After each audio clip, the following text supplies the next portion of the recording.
날도 추운데, 아까 보니까, 이게 계속 울리네. 예, 경북 쪽에서 조금 길을 잘못 찾아서 늦게 도착하셨다고 들었는데, 식사는 다 하셨죠? 네! 강연이라기보다는, 딴 데 가면 강연을 하지만, 우리 시민광장 오면 그냥 이런저런 고민을 함께 나누는 그런 시간으로 저는 생각을 합니다.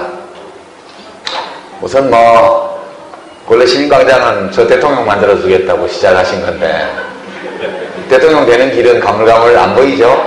네. 그래도 왜 이렇게 모이시는지 잘 모르겠어요. 네.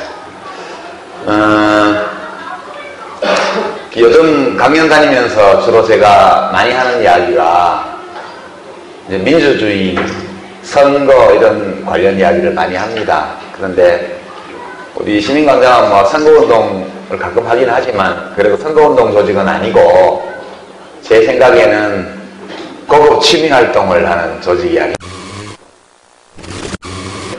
그렇죠? 네, 취미 중에 좀 특이한 취미를 가진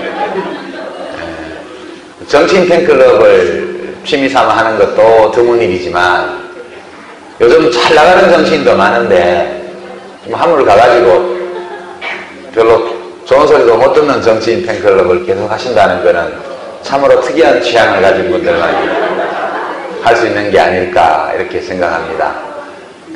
2007년도에 우리가 모임이 만들어졌지만 그 이전부터 벌써 알고 또 2001년, 2002년 노사모 이제 16대 대선 등등 해서 그때부터 한 10여 년 넘은 관계들도 있고 오늘 와서 처음 뵙는 분도 계십니다. 모두 다 총회인데 6기 집행부가 끝이 나고 조이풀님 집행위원장 1년 하시고 또 대표도 1년 하시고 고생 많으셨어요. 박수 한번 보내주세요.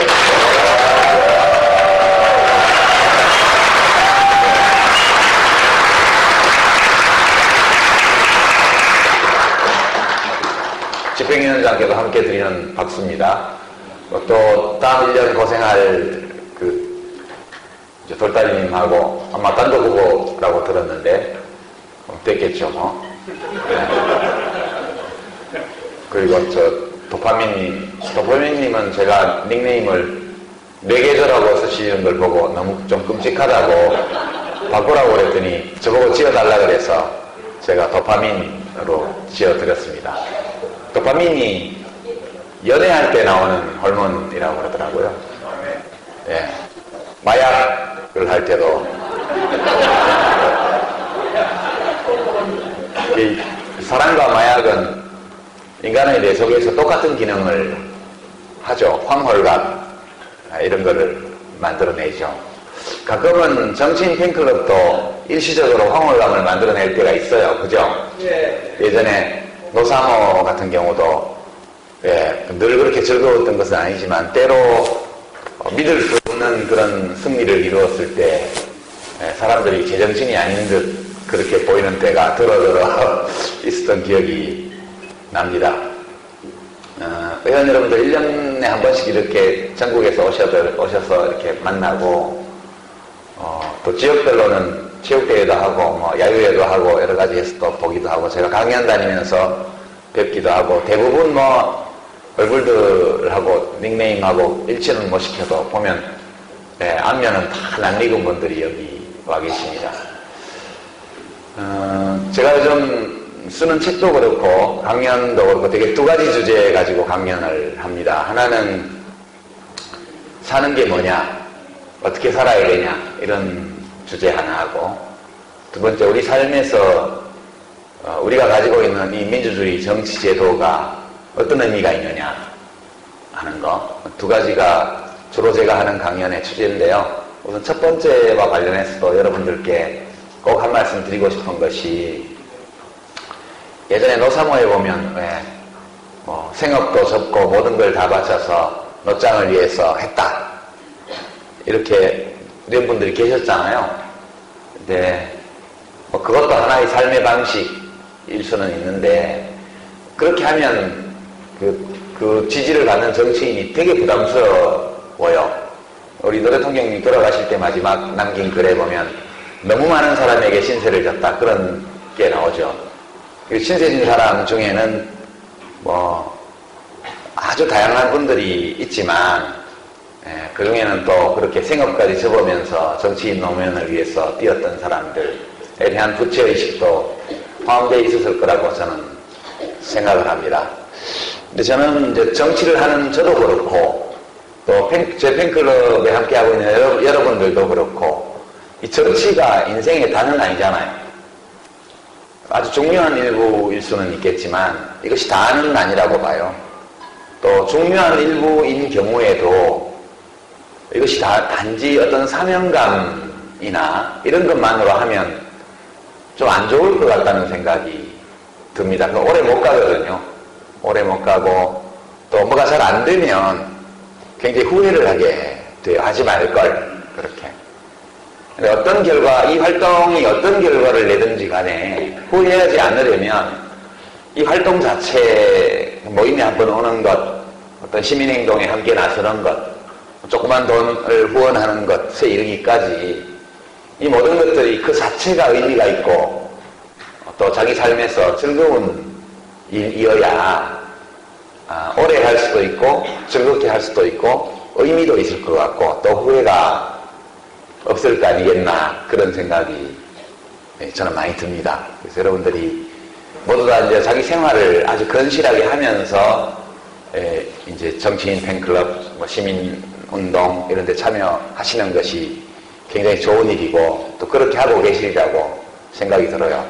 박정원 의원님이나 여기 설량님은 지방의원 되셔가지고 직업이 이제 정치인 됐잖아요. 그런 경우는 어쩔 수가 없고 다른 생업에 이렇게 생활인으로 살면서 하시는 분들에게는 자기 자신의 즐거움을 느끼고 그 자체가 의미가 있는 정도까지 그렇게 활동하시면 좋겠다 이런 생각을 해봅니다. 저한테도 이 정치가 뭘 이루지 못해도 그 과정 자체가 내 자신에게 의미가 있고 또 그 활동 하나하나가 의미가 있게 느껴지는 그런 활동을 해야 되겠다 이런 생각을 늘 합니다. 사실 뭐 제가 53인데 우리 나이로 54시네요. 새로운 나이로 54시인데 대학에 입학한 지가 이제 35년이 됐습니다. 그러니까 내 힘으로 내 판단으로 살아가기 시작한 지가 35년 정도가 됐는데 통계청의 통계를 보니까 제가 큰 사고를 당하지 않고 뭐 특별한 병에 안 걸리면 평균적으로 한 80세까지 산다고 그래요. 지금 50대 중반이 된 남자의 경우에. 그러니까 지금 생각해보면 한 26년 평균적으로 남아있죠. 그리고 이제 국민 평균 8년 정도는 생물학적 수명보다 건강 수명이 짧다고 나와 있습니다. 그러니까 전 생애 중에서 8년 정도는 질병 때문에 정상적인 삶을 잘 못하고 지낸다고 그래요. 그렇게 8년을 빼면 그러면 뭐 한 17년 그 정도 남은 것 같아요. 이 활동할 수 있는 시간이 17년 정도가 남았으니까 이 17년을 어디다 쓰지? 그런 생각을 제가 많이 합니다. 우리 회원 여러분들 중에는 저하고 연배가 비슷한 분도 많으셔서 일상적으로 이런 느낌을 가지는 경우가 많으실 거예요. 이제 그렇기 때문에 시간이 별로 제가 대학 들어오고 지금까지 산 것의 절반 정도밖에 남아있지 않고 고등학교 졸업하고 대학에 온 이후로 지금까지 35년을 살면서 나름 열심히 살았는데 뭐 한 것도 좀 있고 또 하다가 잘 안 된 것도 많이 있고 뭐 그렇습니다. 그런데 그 35년이 어땠나 이렇게 돌아보면 그 35년의 시간 하루하루가 다 나에게 의미가 있었고 어떤 보람과 의미 또는 기쁨으로 충만했었던가 생각해보면 그렇지는 않았던 것 같아요. 네. 그러니까 하루하루 삶이라는 거는 사실 뭐 잠자고 먹고 화장실 가고 사람 만나고 일하고 이렇게 다 찢어발기면 출퇴근 시간에 쓰고 그러면 사실 별게 없어요. 그렇게 찢어버리면 누구나 다 비슷합니다. 사실은 사람에 따라서 차이가 거의 없습니다. 그런데 왜 사람들마다 사는 게 다를까? 이렇게 생각해 보면 자고 밥을 먹고 뭐 일을 하고 누구를 만나고 이 모든 것들이 왜 하느냐가 굉장히 중요하다는 생각이 들어요. 똑같이 밥을 먹어도 보기 싫은 사람하고 앉아서 어쩔 수 없이 밥 먹으면 그 시간이 굉장히 괴로울 거예요. 근데 진짜 사랑하는 사람 위해서 자기가 음식을 만들어서 같이 밥을 먹으면 그 시간 자체가 굉장히 기쁨으로 충만한 시간이 아니겠느냐. 그래서 사람의 인생이라는 거는 무엇을 했느냐는 그런 객관적인 것보다는 어떤 마음으로 그 어떤 일을 하면서 시간을 보냈고 그것이 자기에게 어떤 의미를 가지느냐가 훨씬 더 중요한 것 같다. 그런 생각을 많이 합니다. 그래서 우리 자신이, 여러분도 그렇고 저도 그렇고 우리 자신이 하루하루의 삶을 영위하는 구체적인 일들이 나에게 어떤 의미를 가지는지 그런 것들을 다 돌아보면서 그런 모든 것들이 다 의미를 가지는 그런 일들이 될 수 있도록 자기 삶을 설계하는 것이 되게 중요한 일이고 우리 시민광장 활동도 그런 일들 중에 하나가 되었으면 하고 생각합니다. 제가 대통령 못 돼도 괜찮죠? 아니요. 물론 좀 서운하긴 하겠지만 그럼 제가 대통령 못 되면 시민광장 활동한 게 다 낭비였다, 쓸데없는 일이었다 그렇게 됩니까? 제가 대통령이 못 되어도 또 나름 이 활동 속에서 사람도 만나고 서로 감정과 생각의 교류도 하고 또 즐거운 시간도 보내고 운동도 하고 당구도 치고 뭐 야구도 하고 그렇게 보낸 시간들이 그때그때 잘 보낸 시간으로 기억된다면 우리 삶에서 이런 모임을 했다는 것도 내 삶을 구성하는 그런 의미 있는 한 부분이 될 수 있을 거다 그렇게 생각합니다. 그래서 과도한 몰입 이런 거는 하지 말고 적당한 정도의 즐김 그 정도로 우리 팬클럽이 앞으로도 운영됐으면 좋겠다 그런 희망 말씀드리고 지금까지 그렇게 잘 해오셨을 거라고 믿어요. 왜 이런 걱정을 하냐 하면 제가 대통령이 될 가능성이 별로 없어 보이기 때문에 그렇게 하시고요. 그 다음에 여러분들이 좀 특이한 분들이라는 게 진짜 요즘 문재인 후보님이 야권 단일 후보가 어쨌든 되었고 지지율도 뭐 다자구도에서도 25% 30% 사이 이렇게 가고 안철수 씨가 어제 사퇴를 했지만 그분도 더 그 어서비슷한 정도 비율로 국민 4사람 가운데 한 사람이 야, 이 사람 대통령으로 지지한다 그런 정도로 인기가 좋잖아요. 근데 그 두 분은 시민광장 같은 팬클럽이 없더라고. 그러니까 여러분들은 참 특이한 분들이세요. 보면 볼수록 그렇다는 생각이 많이 들고 그리고 제가 지난 10년 정치를 하는 동안 앞에 5년은 이제 현직에 있었고 뒤에 5년은 이제 백수였는데요. 원외에 있었는데 늘 현직에 있을 때나 원외에 있을 때나 저를 매번 뒷받침해 준 분들은 시민광장이었던 것 같아요. 저만큼 이렇게 많은 분들의 조직적이고 지속적인 성원과 후원을 받으면서 정치를 한 사람은 없었다고 저는 생각합니다. 노무현 대통령도 2001년도에 반짝 노사모 생겨서 몇 년 혜택을 보셨지 저처럼 10년씩 길게 이렇게 못했거든요. 그죠?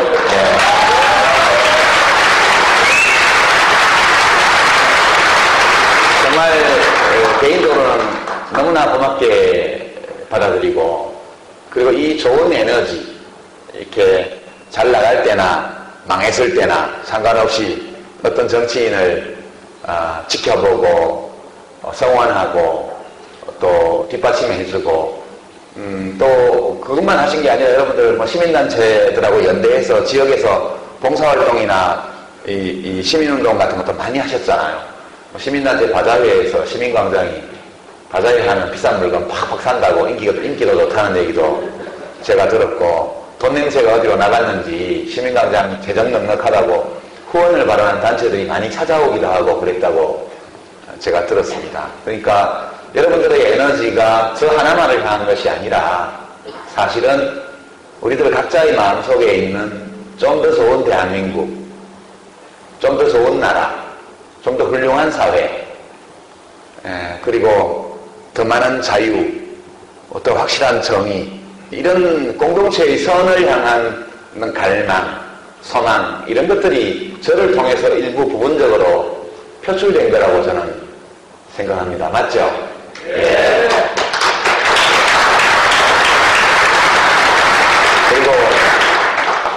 그리고 김상곤 경기도교육감님 보궐선거 때도 저는 한계 없으면서 여러분들 덕에 굉장히 감사 인사를 제가 진하게 들었고요. 박원순 서울시장님이 민주당에 입당을 하셨지만 무소속으로 선거 치를 때도 서울뿐만 아니라 이 수도권의 시민광장 회원들이 엄청난 자원봉사를 하셨다고 제가 또 나중에 굉장히 인사를 많이 들었습니다. 제가 그나마 그래도 이렇게 정치권에서 사람들하고 이렇게 인사도 나누고 또 말도 주고받을 수 있는 게 다 그 덕분 아니었나 이렇게 생각합니다. 안 그러면 저를 누가 쳐다보겠어요? 저 친구하고 이렇게 잘 지내면 아쉬울 때 그 팬클럽이 상당히 활동적이라서 도움을 받을 수 있다 이런 거 있으니까 저한테 잘해주지. 그런 게 없이 제가 뭐 인격이 고매한 것도 아니고 그렇지 않겠습니까? 예, 그 점에 대해서도 제가 들었던 감사 인사를 여러분께 또 한번 전해드리고 싶습니다. 여하튼 여는 잘 살아야 된다는 거죠. 그냥 물질적으로 풍요롭게 산다 그런 의미가 아니고 우리들이 하는 모든 일상의 일들 하루하루 우리들의 삶이 나에게 큰 기쁨으로 자기 자신에게 큰 기쁨으로 다가올 수 있도록 자기의 삶을 조직하고 또 계획하고 설계하고 실행하고 이런 것들이 우리들 각자 모두에게 제일 중요한 일이다. 그 점을 다시 말씀드립니다. 제가 요새 이 주제에 관심을 가지고 책도 많이 읽고 있고요. 그렇습니다. 두 번째는 민주주의에 관한 건데요. 아리스토텔레스나 플라톤 같은 2500년 전 철학자들이 그렇게 말했더군요. 국가가 훌륭하려면 시민들이 국정에 활발히 참여해야 하고 그리고 국정에 참여하는 시민들이 훌륭할 때 국가는 그만큼 더 훌륭해진다. 시민들이 그다지 훌륭하지 않아도 훌륭한 국가가 지도자가 훌륭하면 훌륭한 국가가 될 수도 있지만 그 시민들이 훌륭할수록 국가가 더 훌륭해진다. 그런 얘기들이 그 철학자들 책에 다 나오더라고요. 그게 이제 저는 우리 노무현 대통령님이 민주주의 최후 보루는 깨어있는 시민들의 조직된 힘이다 라고 말씀하신 의미라고 저는 받아들여요. 표현법만 다르지 똑같은 거다 그렇게 생각하고요. 제가 지금 다니면서 하는 민주주의 강연의 핵심 내용은 우리가 가진 선거제도, 민주주의라고 말하는 이 자유주의적인 정치 질서, 이것이 훌륭한 사람을 권력자로 뽑는 데 적합한 제도가 아니라는 사실을 많이 이야기합니다. 보통 사람들은 민주주의 선거를 하면 훌륭한 사람이 대통령으로 뽑히고 훌륭한 사람이 국회의원으로 뽑히는 게 맞다 이렇게 생각하시잖아요. 근데 사실 그게 아니라는 거죠. 때로는 훌륭한 사람이 권력자로 뽑히기도 하고 때로는 아주 형편없는 인물이 뽑히기도 해요. 누구라고 말은 안 하겠습니다. 오로지 돈을 벌기 위해서 대통령이 된 사람도 있다고 저는 생각해요. 역시 누구라고 말하지는 않겠습니다. 아버지 원수를 갚으려고 대통령이 되려는 사람도 있죠. 누구라고 말하지는 않겠습니다. 이 선거로 권력자를 뽑으면 온갖 사람이 다 뽑혀요. 서점에서 많이 팔리는 책이 반드시 좋은 책이라고 할 수 없는 것처럼 표를 많이 받는 정치인이 반드시 훌륭한 사람이라고 볼 수는 없습니다. 우리가 가진 이 민주주의 제도는 누가 다스려야 하느냐 할 때 다스리는 능력이 아주 훌륭한 사람을 권력자로 뽑기 위해서 만든 제도가 아니고 가장 악랄한 인물이 권력을 잡더라도 나쁜 짓을 많이 못하게 하려면 정치 제도를 어떻게 조직해야 되느냐 하는 문제에 대해서 인간이 내놓은 답이거든요. 지금까지 내놓은 가장 훌륭한 답이 민주주의다 이렇게 생각합니다. 민주주의는 훌륭한 사람을 권력자로 뽑기 위한 제도가 아니고 최악의 인물이 권력을 잡았을 때도 나쁜 짓을 많이 할 수 없도록 만드는 제도예요. 그러니까 임기가 있죠. 모든 권력자는 선출하도록 돼 있고 선출된 권력자는 임기가 있고요. 그 다음에 여러 기구를 뽑아놔가지고 권력기관을 여러 개로 만들어놔서 서로 다퉈요. 감시하고 견제하고 다투고 여기다가 언론, 자유언론 제도까지 물론 우리나라에서는 제 기능을 좀 못하는 경우가 많지만 그래도 어쨌든 한겨레 신문도 있고 경향신문도 있잖아요. 다 조중동 같지는 않으니까. 그렇게 해서 사방 감시의 눈을 만들어 놓고 서로 간에 다투고 경쟁하도록 정당도 복수로 만들어서 여당이 있고 야당이 있도록 해놓고 이렇게 하니까 백두대간의 턴을 뚫어서 한반도 대군하겠다고 공약하고 우리 각하께서 대통령이 되셨지만 못했잖아요. 그래서 짝퉁으로 4대강 사업을 했죠.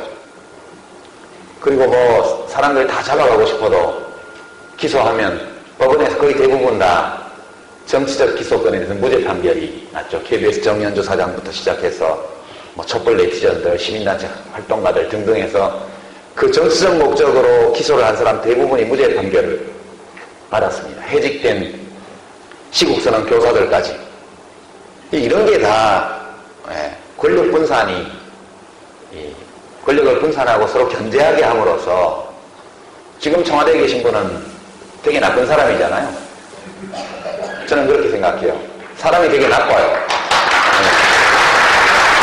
그러니까 민주주의 제도를 잘 갖춰놔도 나쁜 사람이 권력을 잡으면 제도의 일부를 무력화시키고 나쁜 짓을 막 하게 돼 있습니다. 근데 일반적으로 당하지는 않아요. 이 제도 덕분에. 그래서 어떤 분들은 투표권을 투표한 날 하루만 우리가 주권자고 그러고 나면 꽝이다. 투표 뭐하라 하냐 이렇게 말씀하시지만 그거는 오해입니다. 이 민주주의 제도라는 것은 꼭 훌륭한 사람을 권력자로 선출한다는 보증은 없어요. 그러나 아까 말씀드린 것처럼 최악의 인물이 권력을 잡더라도 임기가 있고 그가 한 또는 뭐 그 여자가 한 어떤 압독한 결정도 나중에 뒤집을 수 있습니다. 그러니까 민주주의라는 것은 그 시스템 안에서 이루어진 어떤 결정도, 의사결정도 번복될 수 없는 결정은 없다. 이게 민주주의의 기본적인 내용 중에 하나이기 때문에 이런 점들 얘기하면서 제가 그놈이 그놈이다, 바꿔봤자 소용없다, 선거 뭐하라 하냐 등등의 이런 생각을 하지 마시라고 그렇게 많이 강연을 합니다. 그 점은 여러분께 다시 한번 말씀드리고요. 제가 대통령 후보로 출마를 안 했으니까 여러분 할 일이 별로 없으시죠? 그래서 저 말고도 저 다음으로 좋은 사람들이 또 있죠. 뭐 유시민만큼 마음에 들지는 않지만 그만은 못하지만 그래도 괜찮은 사람들이 나와 있잖아요. 그죠? 예. 아니 저 모르게 안철수 캠프나 문재인 캠프에 가서 선거운동 하신 분들도 계시잖아요. 2007년도에 문국현 씨가 출마를 했을 때 우리 시민광장 회원들 중에 문암대에 가서 자원봉사 하신 분들 꽤 있었죠? 그래서 제가 거기 가지 말라고 그때 그랬어요. 거기 아니다. 그 산은 아닌 것 같다.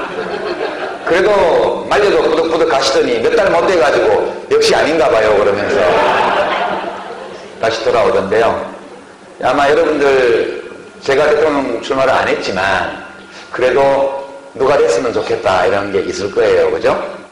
아니 뭐 그 사람이 되면 저를 뭐 어디다가 자리 준다 이래서 그런 게 아니고 예, 저하고 또는 여러분들하고 우리나라를 이렇게 만들어야 되겠다라는 생각이 같은 방향이고 비슷한 분이고 또 인격적으로도 좋은 후보가 있잖아요. 누구라고는 말을 안 할게요.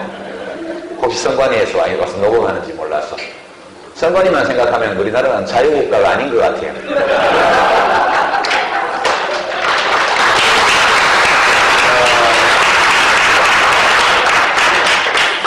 제가 이제 안철수 후보하고 문재인 후보가 경합하는 과정을 이렇게 보면서 이제 다 예측됐던 겁니다.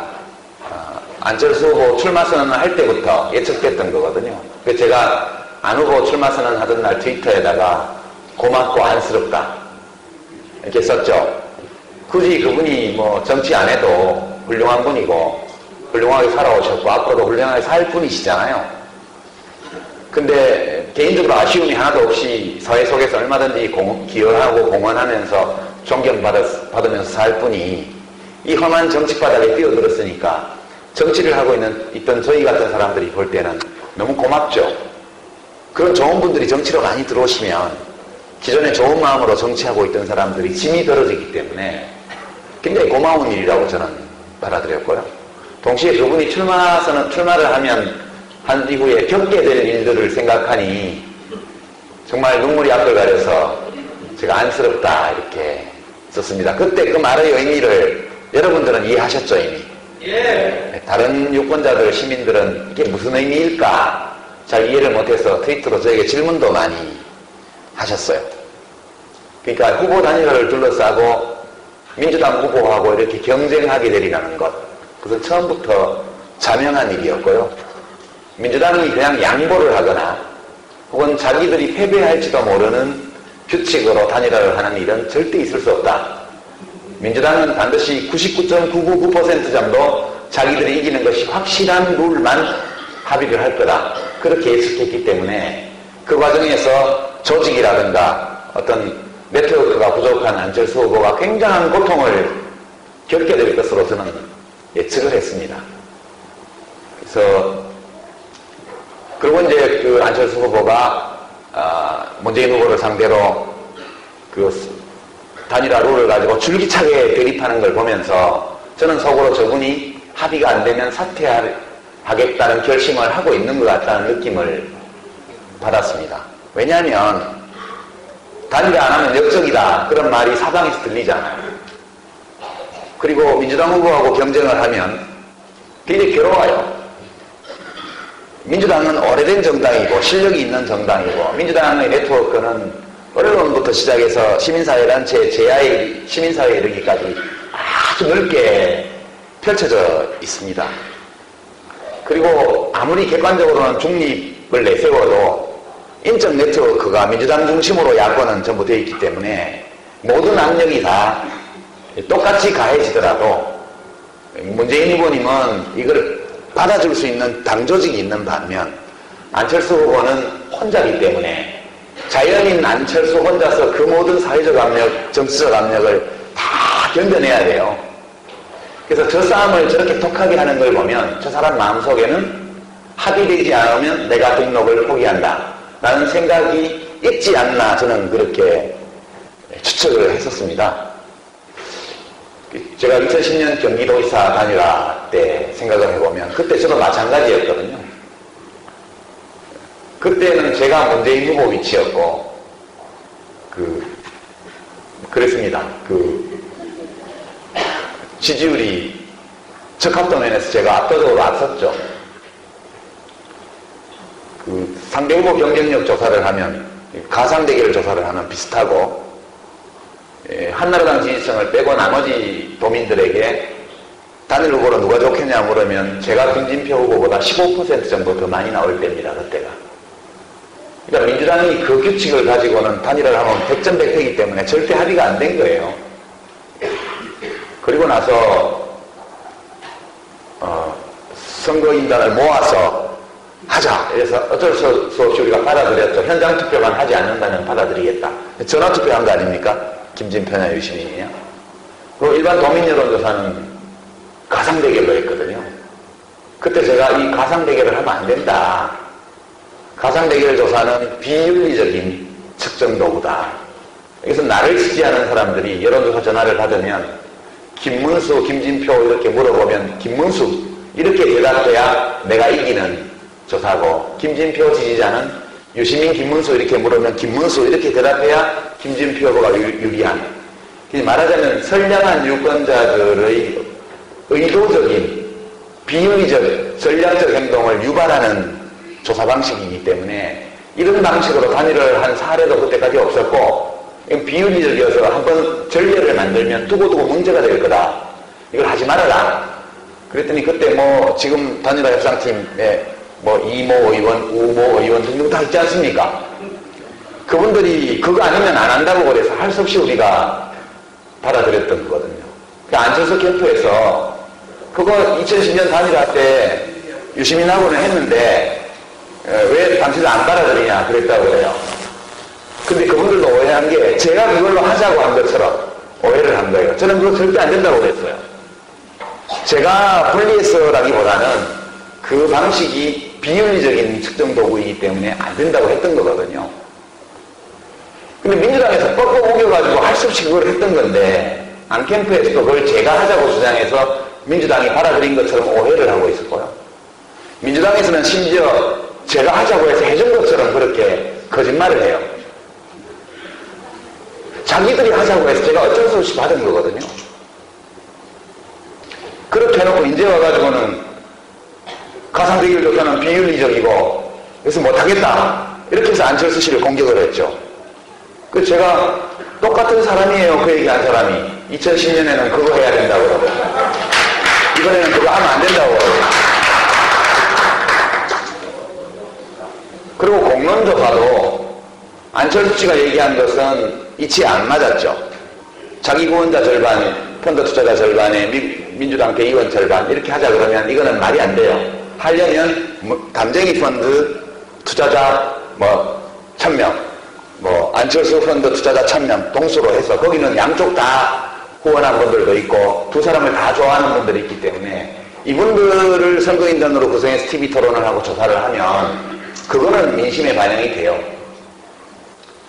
근데 그건 역시도 2010년에 했는데 왜 못 받냐 그렇게 했다는 거예요. 2010년에 언제 그렇게 했습니까? 2010년에는 민주당은 500명의 지방의원 후보들 사무실마다 6억 사무원을 둘씩이나 두고 모집을 했잖아요. 우리 그때 국민참여당 당원들은 전국 당원들이 경기도에 아는 사람 다 찾아가지고 등록시켰잖아요. 선거인단 민주당이 2배를 모았다고요, 우리보다. 그러나 민주당 선거인단 중에서 저를 찍어준 분이 전체 민주당에 모집한 사람 중에서 4명 중에 1명 정도가 저를 찍어줬기 때문에 제가 후보가 된 거죠. 그때 그 단일화는 제가 진다고 생각을 하고 수용을 한 거고 저도 승복할 수는 있겠다. 그러니까 진 쪽이 승복할 수 있는 정도의 합리성을 가진 규칙이라 해야 된다고 해서 그 욕을 얻어먹어가면서 시민단체의 공적이 되고 모든 언론에서 목리, 시간 끌기, 벼랑끝 전술 온갖 욕을 들어가면서 했던 그 방식입니다. 민주당이 압도적으로 유리한 방식이었고 민주당이 이길 확률이 99%, 제가 이길 확률이 1% 있는 방식이었어요. 지금 와서 유시민도 이렇게까지 심하게는 안 했다 이런 얘기 하는데 누가 누구한테 심하게 했습니까?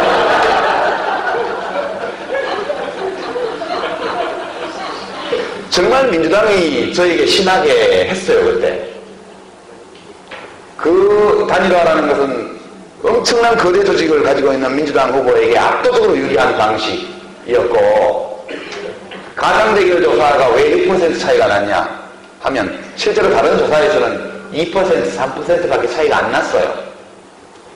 근데 저를 지지하는 분들은 굉장히 독하잖아요. 그리고 정보가 많아요.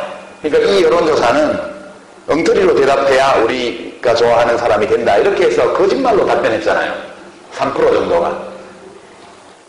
유시민, 김문수 물으면 유시민. 김진표, 김문수 물으면 김문수. 이렇게 대답을 해서 그게 6% 차이가 났던 거거든요. 그러니까 그 방식은 절대 쓰면 안 되는 거예요. 여하튼 제가 말씀드리는 거는 이런 우여곡절 문제가 아니고 실제로 자연인 안철수가 조직도 없이 네트워크만 가지고 선거전에 뛰어들어서 한 일주일 동안 집중 포화를 맞은 겁니다. 그리고 그분 마음속에는 하다가 정 안 되면 내가 사퇴하면 되겠다. 그런 마음이 있었다고 저는 생각해요. 저도 그때 손학규 대표한테 중재 요청을 할 때 대표님 단일화 안 되면 합의 안 되면 제가 사퇴하겠습니다. 후보 등록일날 아침에 기자회견하고 김진표 후보 무조건 지지를 선언할 테니 부담 갖지 마시고 중재해 주십시오. 저는 진짜 도지사가 되고 싶으니까 웬만한 방식이면 받아들일 테니 제가 졌을 때에도 승복할 수 있는 정도의 규칙에만 합의할 수 있도록 도와주십시오. 그렇게 해서 정말 손학규 대표님이 그 얘기를 민주당에 아무 얘기도 안 하고 입 꽉 다물고 끝까지 중재를 해서 성사시켰던 거 아닙니까? 이 규칙을 하면 민주당이 100% 이긴다고 미리 시뮬레이션하고 여론조사 다 해보고 100% 자기들이 이긴다고 확신하고 민주당이 받은 거고요. 그래서 지금 양자대결 조사는 격차가 문제가 되고 적합도 조사는 100%를 두 사람이 나눠가지는 거니까 서로 성격이 다른 측정도구로 측정한 거 두 개를 합산하는 건 불가능하다 이런 얘기도 민주당에서 했죠. 근데 그때는 합산했잖아요. 그때 선거인단 대상으로 전화투표한 퍼센티지하고 그는 100%를 둘이 나누는 거예요. 거기서는 제가 4점 몇 프로를 쳤죠. 여론조사는 그 조사에서 저도 졌고 김진표보다 졌어요. 사람들은 이겼다고 생각하는데 아니고 저는 한 4% 졌고요. 김진표가 한 10%진 거예요. 그러니까 김문수와의 격차가 김진표 후보가 저보다 6% 컸던 거예요. 그래서 그거를 산식을 만들어서 합산해가지고 제가 0.9%를 이긴 거거든요. 그때 다 섞어서 했잖아요. 이제 와서는 뭘 못 섞는다고 그래요. 그러니까 이런 일들이 정치권에서는 비일비재하게 벌어지고 민주당이 이런 식으로 무소속 후보나 그런 작은 정당 후보를 상대로 단일화를 할 때 합의된 일반적으로 정립된 규칙이 아니고 그때 자기 후보가 이길 수 있는 방식에만 계속 고집을 해왔기 때문에 단일화라는 것이 이렇게 온 국민에게 짜증을 내게 하는 겁니다. 이런 걸 피하려면 결선투표제를 도입을 해야죠. 근데 왜 결선투표제 도입 공약을 안 하는지 저는 잘 모르겠고요. 이렇게 내후년 지방선거 때 또 문제가 생길 거예요. 저는 우리 정치가 앞길이 꽉 막혀있다. 갈 곳이 없다. 그리고 민주당은 솔직히 문재인 후보님은 제가 좋아하지만 훌륭한 분이시고 능력도 있는 분이시고 근데 그분이 당내에 세력이 없기 때문에 이제 자기가 원하는 만큼 당을 혁신을 하기는 어렵죠. 그 점을 잘 이해를 하고 있습니다. 근데 민주당이 좀 진짜 문을 열고 정치인들이 당내에서 누리는 부당한 기득권을 내려놓고 정당으로서 지금 선거제도와 지역주의 아래에서 누리고 있는 기득권도 내려놓는 그런 정치 혁신을 해야 되는데 그걸 하고 싶은 생각이 전혀 없는 겁니다. 그러니까 참 답답한 노릇이죠, 이런 게. 저희가 열린우리당을 통해서 그 문제를 극복해 보려고 노력을 했지만 실패를 결국 했죠. 지금은 그거를 시도하는 사람조차 없습니다. 저는 안철수 후보가 새정치, 정치혁신 이런 것들을 들고 나온 것은 매우 훌륭한 일이었다고 생각하는데요. 문제의 핵심이 무엇인지를 안철수 후보가 파악을 못했기 때문에 그 국민들의 새정치에 대한 열망의 표적을 엉뚱한 데 설정을 해서 의원 정수 축소다, 정당 국고보조금 축소다 이런 걸로 그 에너지를 낭비해버렸다 저는 그렇게 안타깝게 생각을 합니다. 그러나 저는 이번 대통령 선거에서 정권교체가 꼭 이루어져야 된다 그렇게 생각합니다. 암담해요. 선거법상 누구를 당선시키기 위해서 낙선시키기 위해서 뭘 하면 사전선거운동이 된다고 그러니까요. 제가 이렇게 하자라고 말은 안 하겠습니다. 이렇게 되는 것이 바람직하다 이렇게 말하죠. 뭐가 다른지 모르겠는데 김밥은 되고 누드김밥은 안 된대요. 행사할 때 우리 지역에 행사할 때 정당에서 다반해 놓는데 선관위 해석이 김밥은 된대요. 누드김밥은 안 된대요. 그게 무슨 기준인지는 모르겠지만 정권을 교체합시다. 누구를 대통령으로 당선시킵시다. 이렇게 문재인 후보를 당선시킵시다. 이렇게 말하면 사전선거운동 선거법 위반이래요. 그러나 정권 교체가 이루어지는 것이 매우 바람직하다고 생각합니다. 이러면 이건 관계가 없다는 거예요. 무슨 이런 법이 있는지 모르겠는데 그래서 저는 준법 강령을 하겠습니다. 정권 교체가 되는 것이 매우 바람직합니다.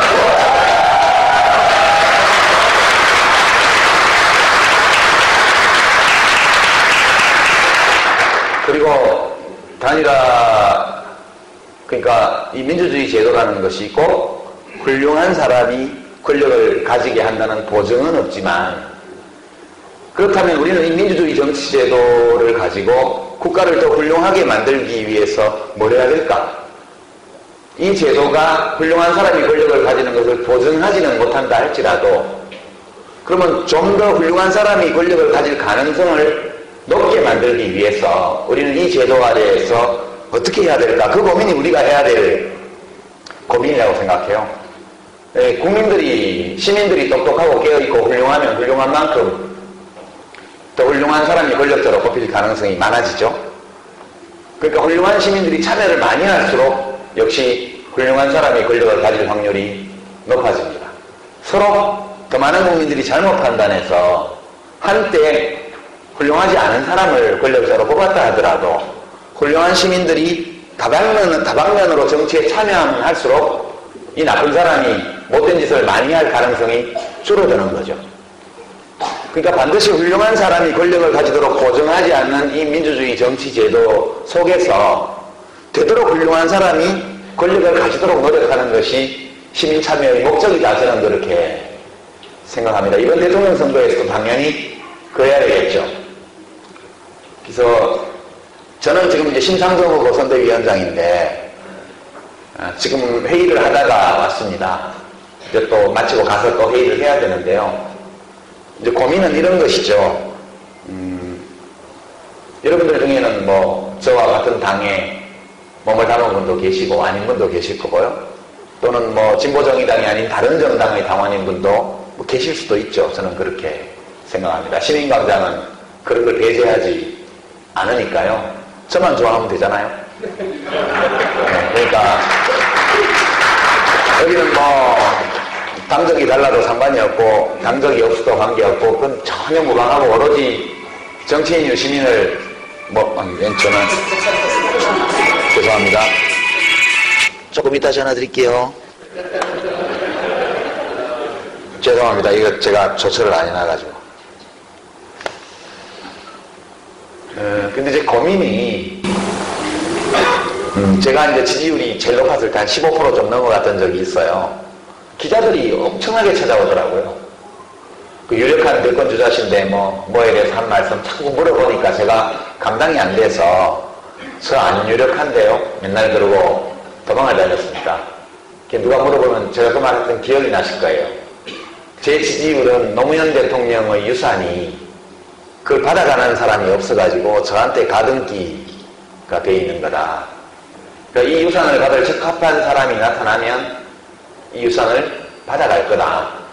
나는 이 유산을 받을 자세가 안 돼 있고 받기에 적합한 사람도 아니라고 나는 생각을 한다. 그 유산을 받으려면 민주당에 들어가야 돼요. 누군가가 그 유산을 받으려면 민주당에 들어가야 됩니다.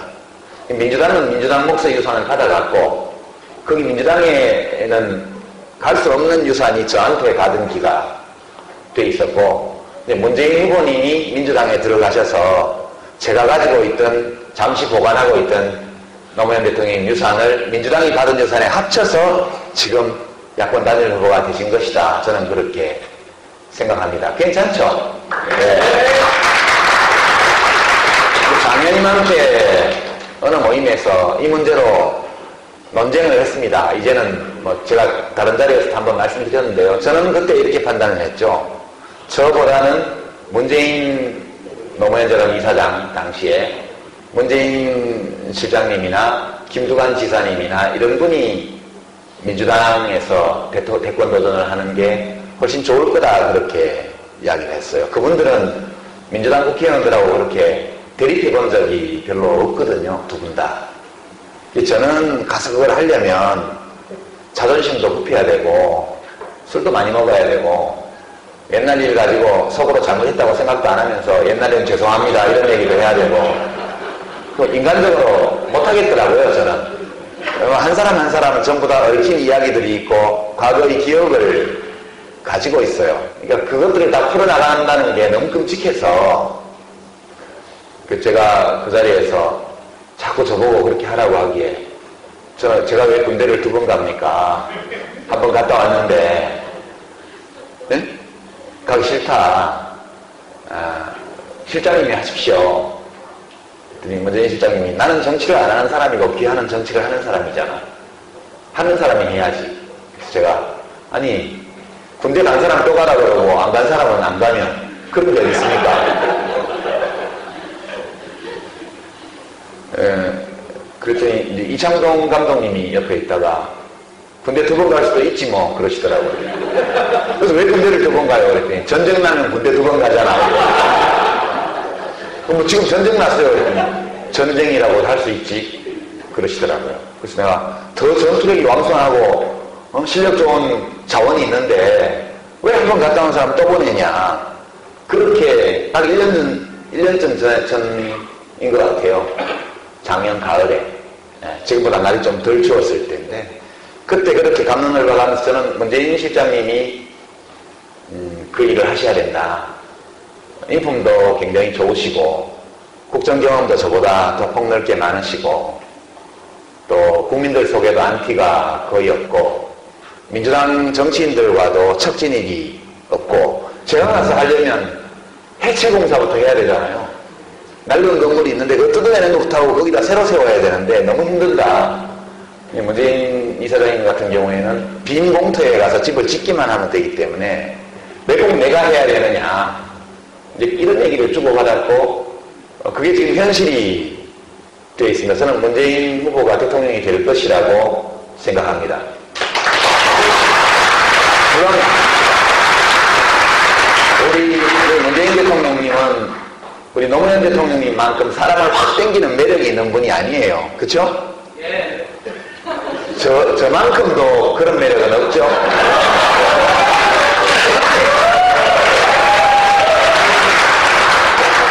근데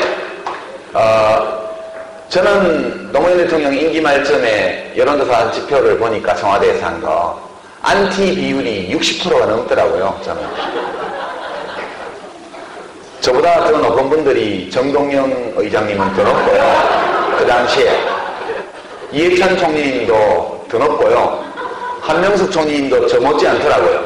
저만 안티가 있었던 게 아니에요.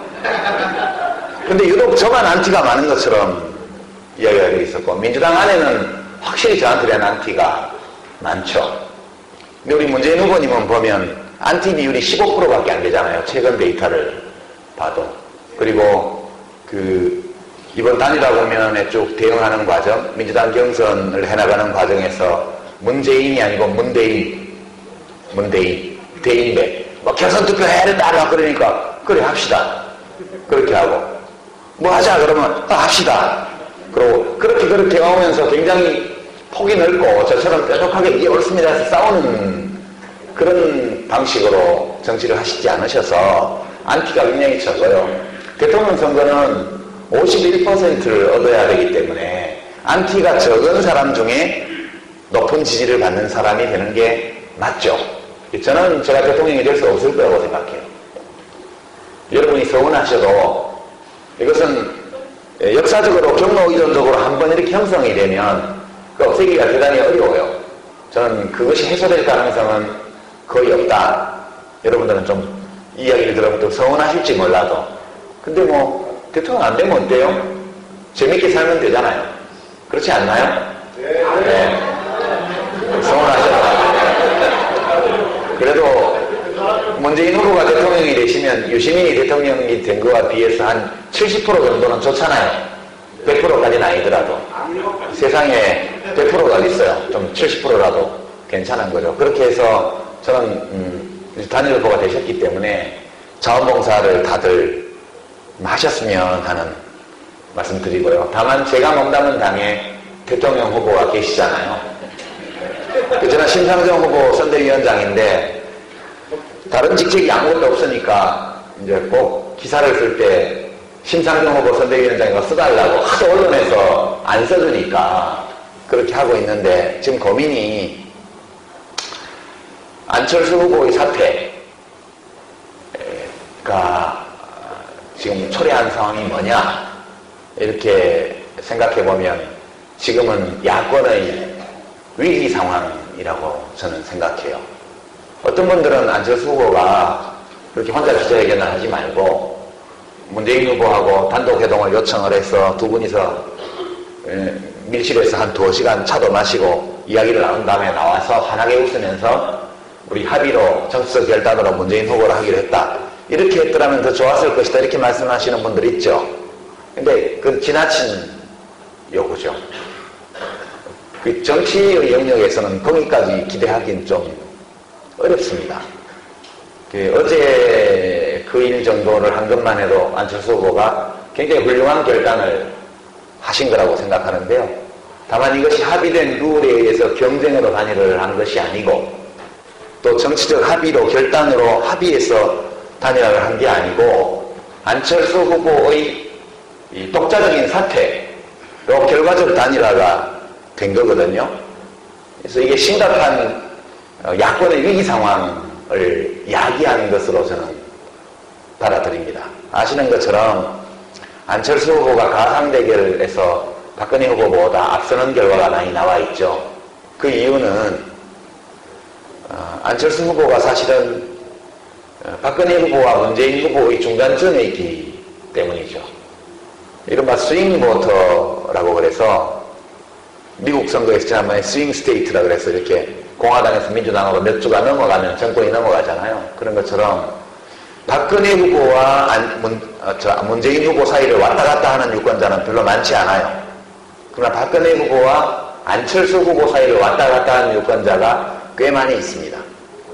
각종 여론조사 데이터 흐름을 보면 문재인 후보가 가지지 못한 유권자 비율이 5% 정도 되는 것 같아요. 5%. 그게 양자 가상 대결 구조에서 안철수 후보가 지속적으로 문재인 후보보다 더 많이 표를 얻는 정도가 약 5% 내외예요. 5% 정도 유권자가 스윙 보터라는 거예요.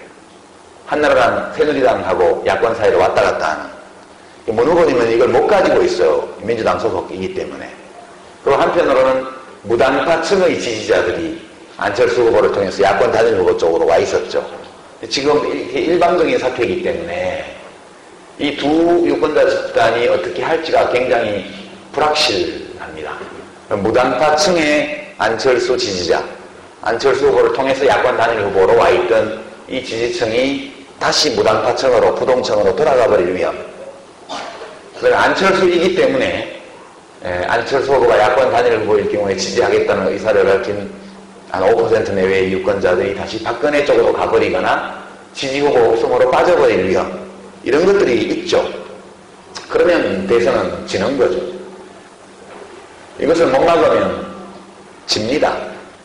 그래서 이제 안 후보 사태 이후에 여론조사 결과가 오늘 밤 내일 아침 오늘 조사한 게 나오겠고 월요일 아침쯤 되면 주말 이틀 동안 조사한 게 나오겠지만 제가 볼 때는 박근혜 후보한테 지는 걸로 나올 가능성이 훨씬 높은 것 같아요. 현재로서는. 그래서 현재 단계에서는 빨리 수습을 해야 돼요. 그냥 문재인 후보 개인이 안철수 후보 개인을 끌어안고 껴안고 또 민주당이 그 지지층에 대해서 호소하는 것만으로 되는 게 아니라고 생각해요. 굉장히 흐트러져 버렸습니다. 원래 민주당 지지를 하면서도 안철수 후보를 지지했던 유권자들에게는 큰 문제는 없어요. 왜냐하면 문재인 후보가 민주당 소속이기 때문에 안철수를 더 좋아했지만 문재인도 괜찮아. 거긴 문제가 없고요. 그쪽도 스윙 보터거든요.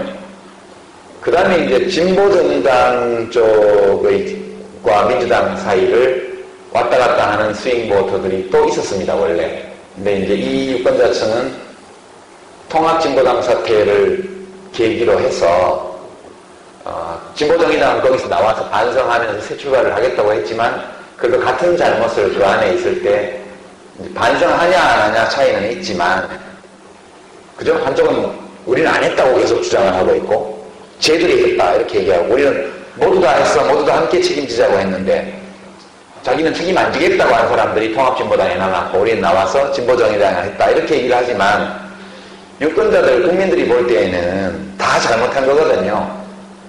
반성을 한다고 해서 금방 아무 일이 없었던 것처럼 해줄 수는 없어요. 지금 상황은 두 당 모두 집 밖으로 쫓겨나 있는 상태라고 봅니다. 근데 우리는 어디까지 쫓겨나냐면 마당에 왔다 갔다 하고 있어요. 마당에 왔다 갔다 하면서 창문 너머로 국민들이 뭐 하고 있나 이렇게 보기도 하고 또 국민들은 쟤들 뭐 하고 있어 하고 내다보기도 하고 그런 관계고요. 통합진보당은 대문 밖으로 나가 있는 걸로 저는 생각을 합니다. 무슨 소리가 들려도 시끄러워. 그렇게 하면서 아예 안 보려고 그래요. 그래서 우리는 마당에 나와서 벌써라고 했는데 대통령 후보 출마시키고 한다고 또 이제 나무라는 분도 계셔요. 근데 저희는 저희 생각에는 꼭 안방 차지하겠다 그런 게 아니고 마당에 왔다 갔다 하면서 돌도 줍고 낙엽도 쓸고 이렇게 하려는 후보가 있어야 돼요. 그런 마음으로 사실은 후보를 낸 겁니다. 그래서 우리가 열심히 자원봉사 백의종군 하는 마음으로 대선을 치르는데 그래도 일정한 시기에 우리 후보가 있어야 또 우리가 무슨 생각을 하는지 이야기라도 할 수 있으니까 일단 후보를 세운 거죠. 그 상황인데 지금 야권 전체가 흐트러져 버렸어요. 서로 룰을 합의해서 경쟁하고 결정이 됐으면 승복이 쉽고 또 다투지 않고 결단해서 합의를 했어도 승복이 쉬운 반면 지금 상당히 오랜 시간에 걸쳐서 서로 감정적으로까지 대립한 끝에 한쪽이 그냥 사퇴를 해버렸기 때문에 상황이 매우 어렵다고 저희는 보고 있습니다. 이 문제를 잘 수습해서 무당파층 또 과거에 한나라당 지지층에서 안철수 후보를 통해서 야권 단일 후보 쪽으로 일시적으로 와 있었던 유권자들을 어떻게든 붙잡아야 돼요. 마음을 얻어야 됩니다. 이것이 문재인 후보님의 제일 중요한 과제고요. 우리는 우리대로 흐트러져 있는 이 진보 성향 유권자들이 좀 더 즐거운 마음으로 야권 단일 후보를 지지해 줄 수 있도록 우리 몫의 노력을 하는 것. 과거에 대통령 선거에서 김대중 대통령 되실 때도 권영길 후보가 계셨고요. 노무현 대통령이 되실 때도 권영길 후보가 계셨잖아요. 그 수십만 표를 가져가셨고 그 바람은 아니지만 하여튼 그 조건에서 30만 표, 60만 표 이렇게 이긴 거 아닙니까? 그래서 이번에는 단 한 표도 남김없이 다 문재인 후보로 모아야 되겠다. 그런 생각을 하고 있습니다. 이 진보 성향 유권자들이 진보 정당의 잘못 세대에서 너무 실망한 나머지 뭘 투표를 해? 나 여기서 관심 없어. 이렇게 되지 않도록 내 마음에 다 드는 후보는 아니지만 그래도 우리 모두가 가서 참여해서 정권을 바꿔야 돼. 그런 마음으로 투표장으로 나오실 수 있도록 그것도 그냥 혼자 나오는 게 아니라 주변에다가 야야 가자 가서 찍자 이렇게까지 할 수 있도록 우리가 우리 몫의 역할을 하는 것이 진보정의당과 저의 할 일이라고 저는 생각을 합니다. 근데 이렇게 단일화가 됐다고 해서 좋아할 수가 없는 상황이 지금 벌어져 있습니다. 민주당도 굉장히 당혹스러운 상태고요. 선대위원장단이 다 사퇴를 한 상태입니다. 그리고 문재인 후보가 안철수 후보하고 만나서 공동선대위를 어떻게 구성을 할지를 합의를 해야 되는데 안철수 후보는 몸과 마음이 너무 지쳐서 지금 시골로 가서 어디서 쉬고 계시다고 그러고요. 문재인 후보님은 또 두문불출 중입니다. 뭐가 어떻게 전개될지 전혀 가늠하기 어려운 위기 상황에 지금 와 있다고 생각해요. 그래서 이 조건 속에서 소위 진보적 정권 교체에 헌신하겠다는 각오를 밝히고 대통령 후보를 낸 진보정의당은 어떻게 해야 하느냐. 또 진보정의당의 대통령 후보가 나온 심상정 후보는 어떻게 하는 것이 옳을까. 그 점에 대해서 지금 여러 의견을 모으고 있는 과정에 있습니다. 사실 문재인 후보나 안철수 후보가 두 분 다 이 소위 양자 단일화 때문에 기력을 소진한 나머지 통합진보당은 물론이요. 아마 통합진보당과는 연대하지 않을 것으로 이제 예측을 하고 있고요, 일반적으로. 진보정의당과는 연대를 하긴 해야 되는데, 그리고 우리가 후보 내놔라, 단일화 경쟁하자, 그렇게도 하는 게 아니잖아요. 그냥, 다음 정부가 해야 될 일들, 민생을 보살피고, 정의를 세우기 위해서 꼭 해야 될 일들에 관한 제안을 드렸고, 이 제안만, 100%까지는 아니더라도 중요한 내용들이 서로 간에 합의되면 언제든지 우리가 이제 도울 수 있다 이런 입장을 밝혀왔는데 그 두 분의 유력한 후보들이 전혀 그걸 할 수 없는 조건에 있었어요. 지금 내일부터 후보 등록인데 아무런 정치적 과정이 없었고 또 후보 등록 전에 새로운 정치적 과정이 이 단일 후보가 된 문재인 후보하고 사이에 진행되기를 기대하기 어려운 위기 상황에 지금 있습니다. 이 조건에서 우리가 힘은 미약하지만 그래도 심상정 후보나 노회찬 대표나 저나 그래서 꽤 좋아하는 국민들이 있으시잖아요. 그래서 국민들께 우리 이렇게 하겠습니다 라고 이야기하고 행동하고 할 수 있는 계획을 당장 내일 아침부터 문제이기 때문에 저쪽은 지금 다 뭉치잖아요. 그래서 뭐 이건계 씨도 뭐 박근혜 지지 선언했고 이회창 씨도 지금 입당해서 오늘 손 만지면서 뭐 하고 그 정몽준 씨는 벌써부터 거기 가 있고요. 이인재 씨도 거기 가 있죠. 우리 노무현 대통령의 평생의 왼수들이 전부 다 거기 모여 있습니다. 근데 달리 생각하면 참 고마운 분들이죠. 이회창 씨는 2번이나 낙선해 주셔서 민주정부가 연속 2번 수립되는데 결정적 공헌을 하신 집권당 보수당의 후보셨고요. 훌륭한 아드님을 두시고 훌륭한 집에 사시고 뭐 그런 덕에 우리가 정권 교체를 했습니다. 정권 연장도 하고 그 고비마다 1997년도에는 이인재 씨가 1등 공신으로 500만 표를 가져가시고 그 덕분으로 김대중 대통령께서 당선되셨죠. 1등 공신은 이인재 씨입니다. 이인재 씨는 그럼 2002년 대선 때는 우리 노무현 대통령의 불같은 투지를 불러일으킨 장본인 아닙니까? 이인재가 대통령이 된다고 내 못 참는다. 나도 내가 한다. 이렇게 시작된 거 아닙니까?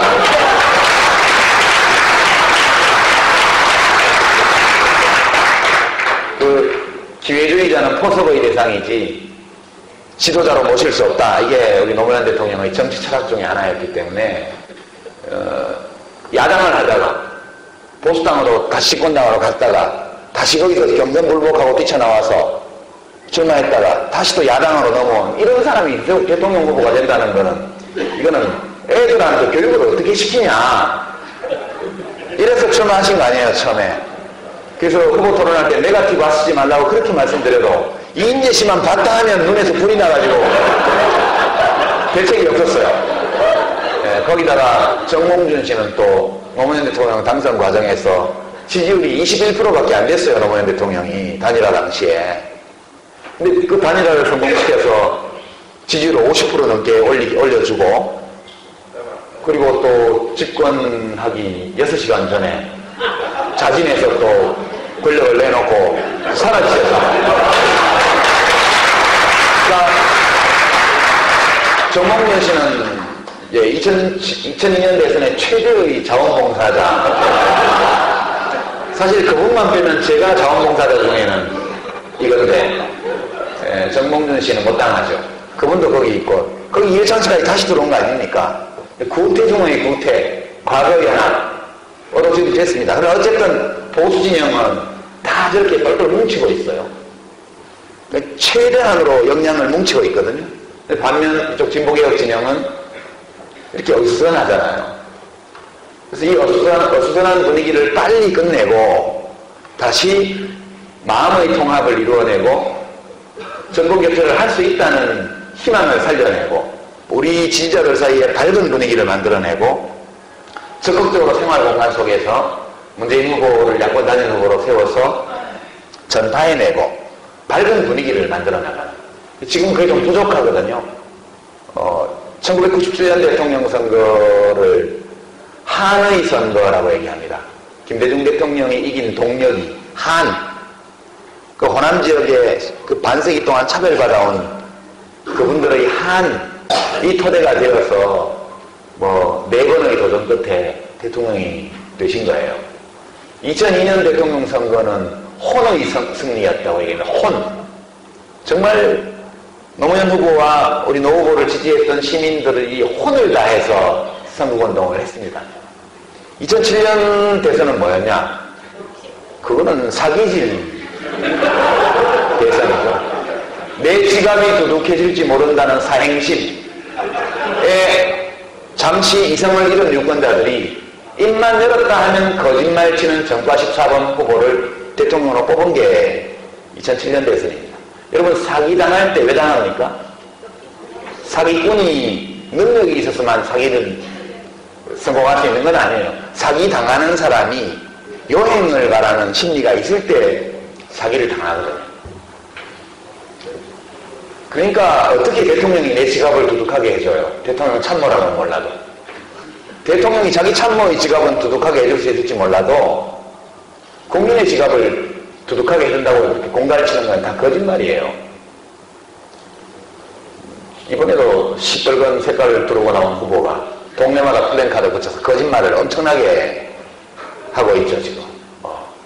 보육시설을 어떻게 하겠다는 둥, 기초노령연금을 얼마로 인상하겠다는 둥, 뭘 하겠다는 둥, 4,000장이 전국에 동네마다 다, 4,000장이 뭐예요? 선거법상 그런 게 4,000장이거든요. 수만 장이 걸려있는 것 같습니다. 정당 홍보물이. 시뻘겋게. 예, 전국 곳곳에 야구장바, 시뻘건 야구장바 같은 거 입고 돌아다니고 있고. 전부 다 거짓말이에요.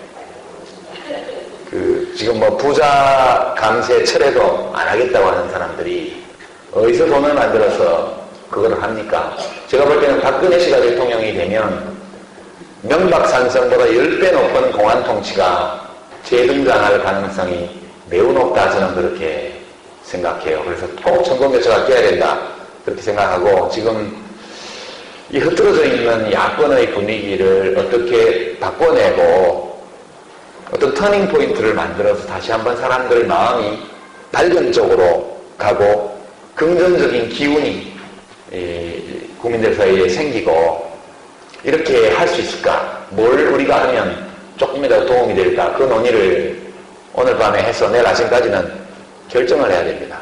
그래서 그런 문제 때문에 제가 강연 마치고 바로 가야 되는데요. 주섬주섬 이런 얘기 하다 보니까 시간이 너무 많이 됐는데 좀 지루하시죠? 예. 그렇게 지금 할 예정이고요. 이제 그동안에 사실 제가 이제 진보정의당에 있고 또 심상정 후보 선대위원장이다 보니까 여러분들이 자기 좋아하는 후보를 지지하는 의사표시를 하거나 뭐 자원봉사를 하려고 할 때 마음이 몹시 걸렸죠. 네, 마음이 몹시 걸렸습니다. 나중에 어차피 다 연합을 해서 함께 하게 되겠지만 그래도 아무리 마음이 그래도 혼자 저기 가서 하긴 좀 그렇다, 이런 것들 때문에 마음이 안 모였는지도 몰라요. 지금 문재인 후보는 팬클럽이 되게 빈약하거든요. 제가 지방에 강연 다니다 보면 청년들 2-3명이 살짝 와서 자기도 문재인 팬클럽에서 왔다고 하면서 사진 찍자고 그래요. 네.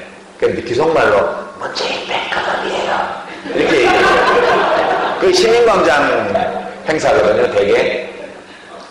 그러니까 시민광장 분들도 다 좋아하기 때문에 와서 문사모에서 왔습니다, 여러분한테 박수 쳐줄 텐데 유시민 팬클럽에 와서 문재인 팬클럽에서 왔다고 얘기하기가 굉장히 쑥스러운가 봐요. 굉장히 약하고요.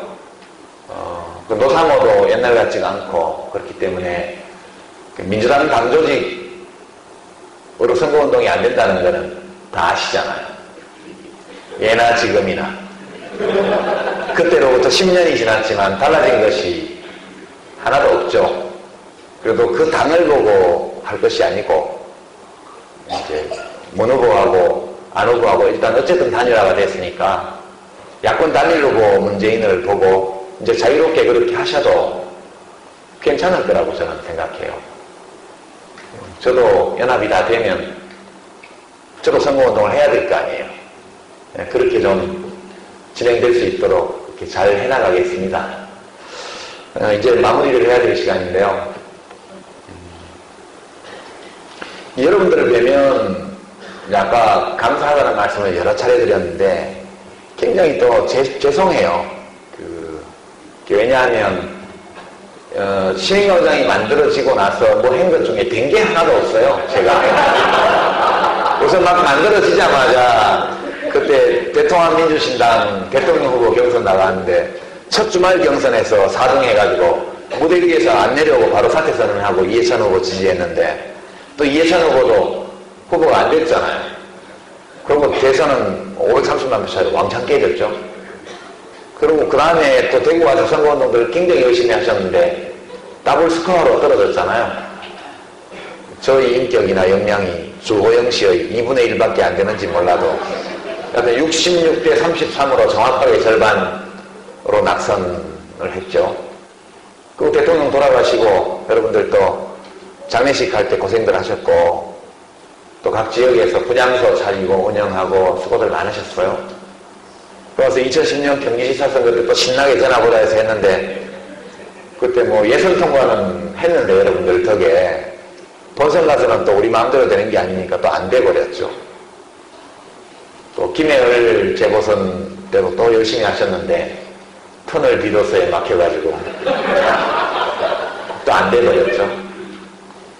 그래서 활로가 없어서 지역구도를 돌파하는 제3당 건설이 필요하다 이렇게 판단해서 진보통합을 했는데 통합진보당은 또 내부 경선 부정사건으로 또 깨져서 또 망해버렸죠.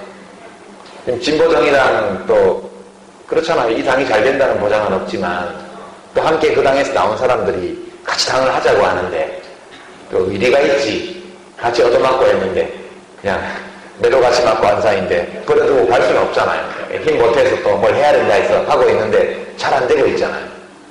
그래서 뭐 이건 저희가 임시창당이고 정식 창당은 내년에 한다 이렇게 얘기했으니까 우선 7분의 국회의원들과 함께 임시로 꾸려나가는 상황입니다. 돌아보면 시민광장이 생기고 6기 집행부가 지나간 6년 동안 정치인으로서 제가 이룬 것이 하나도 없습니다. 앞으로 뭘 이룰 수 있을지도 사실 모르겠어요. 우리가 이인재 씨나 이해창 씨를 왜 흉봅니까? 자기가 이미 흘러가는 물인데 또 물레방아 돌리겠다고 다니니까 꼴불견이잖아요. 정치인은 각자 입장에서는 자기가 이제 소중한 사람이겠지만 국민의 입장에서 보게 되면 필요할 때 필요한 사람을 발탁해서 쓰고 필요성이 없어지면 버리는 거거든요. 안철수 후보가 필요했기 때문에 국민들이 불러들였어요. 지금도 쓰고 있습니다. 안철수 후보가 그럼 앞으로 정치인으로서 어떤 길을 밟아나갈까? 제 생각해보면 앞이 캄캄해요. 제가 안철수 씨라면. 안철수 씨는 제가 밟아왔던 코스들을 그냥 밟게 될 겁니다. 근데 그분은 저보다 더 실력이 있고 더 존경받고 뭐 그런 사람이기 때문에 좀 더 잘할 수는 있겠죠. 누구든 저는 그 길을 걸어서 이 양당의 독과점 체제를 깨고 우리 정치에 경쟁의 활력을 불어넣는 일을 해줬으면 싶은데 안철수 후보의 정치 혁신에 대한 관점이 너무 뭐랄까 뭐라고 표현을 해야 되나 여하튼 뭘 잘 모르시는 거예요. 그래서 이제 안타깝고 저 앞에는 어떤 길이 있을까 그런 생각을 많이 해봅니다. 그러니까 정치인이라는 것은 국민들이 믿어줄 때는 단신 혼자 몸으로도 엄청나게 힘이 셉니다. 안철수 씨 보셨잖아요. 그러나 어마어마하게 거대한 조직을 가지고 있어도요. 국민들 눈 밖에 나면 한순간에 죽는 게 정치인의 운명이에요. 저는 그 정치하는 사람이 늘 생각해야 될 것은 나는 국민에게 어떤 쓰임새가 있느냐 그거를 잘 봐야 된다고 생각해요. 저는 제 생각에 이 정당 구조를 바꾸고 정당을 혁신하는 것이 그게 국민에게 봉사하는 일이고 나는 그 용도에 필요한 사람이다 이렇게 생각을 하고 5년간 했지만 국민들이 그걸 받아들이지 않았습니다. 근데 지금까지 안 받아들였고 만약 앞으로도 받아들일 가능성이 없다면 그러면 굳이 계속해서 그 일을 해야 될까? 그러면 다른 사람이 다른 방식으로 그걸 해야 되는 게 아닐까? 이런 고민들도 합니다. 정치인으로서 나는 국민에게 어떤 쓰임새가 있는 사람인가?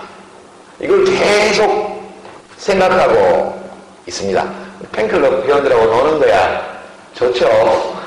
그거는 뭐 언제든지 좋은 일인데 정치인은 그것만이 목적이 아니고 자기가 잘 쓰이도록 하는 것이 정치인들의 기본인데 저는 지금 쓰임새를 못 찾고 있잖아요.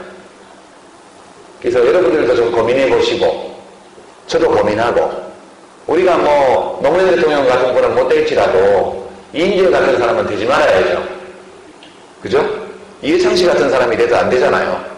그리고 뭐 민주당 안에서 안철수를 지지할 자유를 허하라 이러면서 기자회견한 수십 명의 전직 국회의원 같은 사람이 돼도 안 될 거 아니에요.